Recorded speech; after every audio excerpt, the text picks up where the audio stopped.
জানিয়েছিলাম যে একটাই কথা বলবো, খড়দা যেভাবে এগিয়ে চলেছে আমাদের খড়দের মাননীয় বিধায়ক ডক্টর কল্যাণ চক্রবর্তীর তত্ত্বাবধানে, এবং আমাদের আগামী দিনে এগিয়ে যাবে আমাদের খড়দা বিধানসভা আরও। এই আমাদের খড়দা বিধানসভার আমাদের মাননীয় বিধায়ক ডক্টর কল্যাণ চক্রবর্তী তথা আমাদের রাজ্যের মন্ত্রী, এনাকে কালিমালিপ্ত করার জন্য একদল বিরোধী পক্ষ উঠে পড়ে লেগেছে এবং তারাই এই জমি নিয়ে একটা ভুলভাল বাড়ি দিয়েছে। তারা যখন বাড়িটা দিয়েছিল তখন কিন্তু এই কাগজটা তাদের হাতে ছিল না। তারা কিন্তু এই জমির বিপক্ষে একটা কাগজ দেখিয়ে বলতে পারেনি দেখুন এটা পুকুর আছে কি অমুক আছে। কিন্তু আজকে আমি আমার বিধায়কের পক্ষ থেকে বা আমার দলের পক্ষ থেকে সম্পূর্ণ একটা তালিকা ধরে বলছি, গভর্নমেন্ট অফ ওয়েস্ট বেঙ্গলের একটা কাগজ ধরে বলছি, এই জমিটা সম্পূর্ণ আইনিভাবে ঘরটা হচ্ছে, এখানে আমাদের বিধায়ক তথা দল কোনো হস্তক্ষেপ করবে না। যারা করেছিল তারা কি দলীয়? দেখুন সেটা ঠিক বলতে হবে না, হয়তো কিছু কিছু কাজে অনেকে 4 তারিখের পর তো বড় বিজেপি হয়ে গেছে।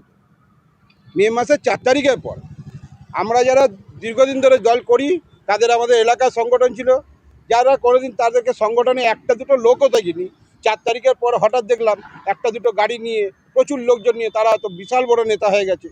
কোথায় ছিল এরা মে মাসের 4 তারিখের আগে? এরা কোথায় ছিল?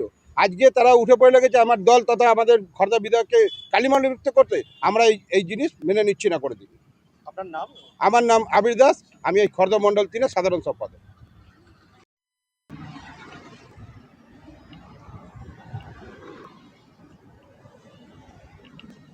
দাদা, অভিযোগ উঠছে যে এই জমিটা বেআইনিভাবে ভরাট করা হচ্ছে। জমিটা কি বলবেন, কি বিষয়টা? দেখুন আমার কাছে একটি কাগজ আছে, প্রথমে আপনাকে কাগজটা দেখাই। 2/1/2024 সালি ছিল জমিটা, এখান থেকে গোদামঘরে কনভার্সেশন করানো হয়েছে। এই কাগজটা আসার পর আমরা প্রথমে এসেছিলাম এই জলাজমি ভরাটা আটকাতে, ঠিক আছে। কিন্তু এই কাগজটা আসার পর যখন দেখলাম এটা সম্পূর্ণটা বৈধ, কাজটা বৈধ কাজ। এক সময় কল্যাণী রোড নিচু ছিল, তখন এই জমিটা অনেকটা নিচু ছিল। কল্যাণী রোড উঁচু যখন হয়েছে তখন মনে হচ্ছে অনেকটা পুকুর হয়ে গেছে বা জল জমে গিয়ে যেটা হয় আর কি। কিন্তু আদৌ দেখুন গভর্নমেন্টের কাগজ তো কথা বলবে। আপনি এই কাগজটা একটু জুম করে দেখাতে পারেন, দাগ নম্বর খতিয়ান নম্বর সব রয়েছে এবং সালি থেকে গোদামঘরে কনভার্সেশন করানো আছে। তো কেউ বা কারা আমাদের দল তথা আমাদের বিধায়ক ডক্টর কল্যাণ চক্রবর্তীকে কালিমালিপ্ত করার জন্যে হয়তো কিছুদিন আগে মিডিয়াতে একটা বাইট দিয়েছিল।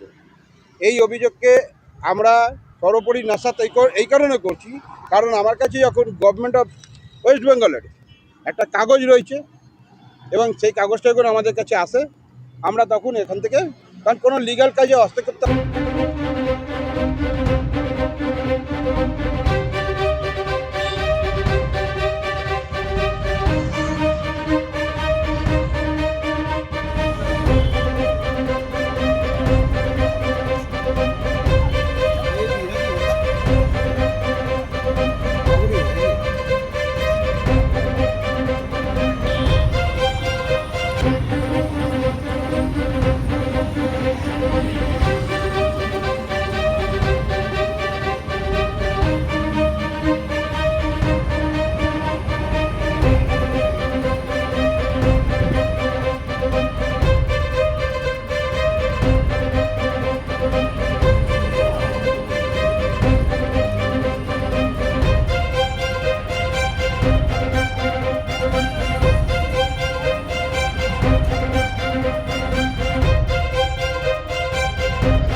বড়বাগানের কাছে একটা জমি নিয়ে একটা জমি ভরাট হচ্ছে বলে একটা অভিযোগ আপনি করেছেন, বিষয়টা কি?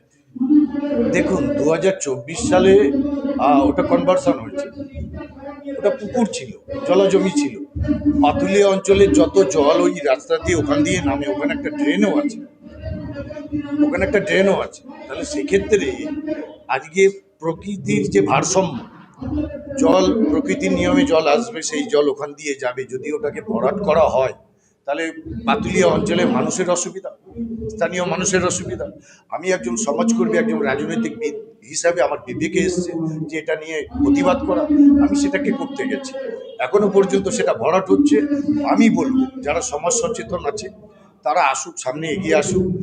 প্রকৃতির ভারসাম্য যাতে নষ্ট না হয়, সবাই মিলে এগিয়ে আসুক, মানুষের পাশে দাঁড়াক, মানুষের বিপদের বন্ধু হোক। আমি যেমন এগিয়ে এসেছি আমার সঙ্গে আরো লোক আসবে। সরকারি নিয়মে রাস্তা অনেকটা নিচু হয়ে আগে নিচু ছিল, এবার একটু উঁচু হয়েছে বলে ওটা জমি মালিক করছেন বলে জানা গেছে। তাহলে সেটা সেই ক্ষেত্রে কি বলবেন? দেখুন, কাগজ শেষ কথা বলে।